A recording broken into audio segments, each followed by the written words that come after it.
I was born youngest of 8 in Myr, across the narrow sea. So my father gave me over to the Red Temple. In their wisdom, they decided to make me a priest instead of a warrior or a temple prostitute like other children. It was not the path I would have chosen. Sure, I prayed the prayers and I spoke the spells, but I also led raids on the kitchens.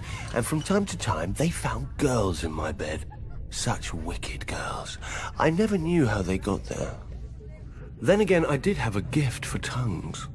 And when I gazed into the flames, well, from time to time I saw things. Even so, I was more bother than I was worth. When the High Priest foresaw Robert's ascension, he sent me to turn the Storm Lord to the Lord of Light. When Robert seized his crown, we'd take all of Westeros from the Seven in a single stroke. Perhaps they thought Robert would listen to a kindred spirit, or perhaps celibacy had addled the High Priest's brain. I didn't know, and didn't care. I was free. I did my duty as I saw it, drinking and whoring and waving my sword around. The only gods Robert cared about anyway. Years passed, Robert became king, I became a joke. We both became fat. I even won some glory in Greyjoy's rebellion, first through the breach and all that. It's amazing what boldness a full bladder can inspire.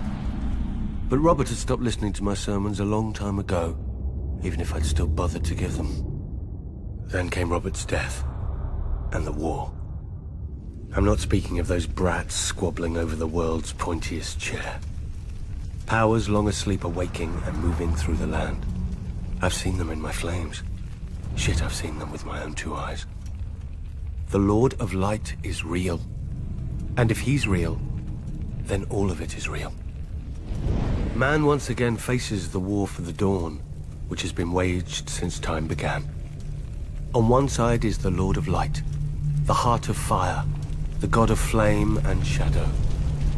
Against him stands the great other, whose name may not be spoken. The Lord of Darkness, the soul of ice, the god of night and terror. According to prophecy, our champion will be reborn, to wake dragons from stone and reforge the great sword Lightbringer that defeated the darkness those thousands of years ago. If the old tales are true, a terrible weapon forged with the lifeblood of a loving wife's heart. Part of me thinks man was well rid of it. But great power requires great sacrifice.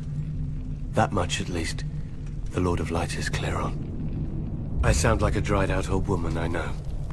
But as our former hand liked to say, winter is coming. When the cold winds rise, all men, no matter their faith or lack of it, huddle beside my night fires. And I pray the prayers, and speak the spells, and beseech the Lord of Light to bring back the dawn.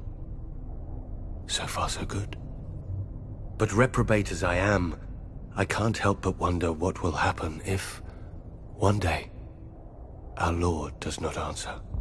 Imagine a night that goes on forever, so dark and full of terrors.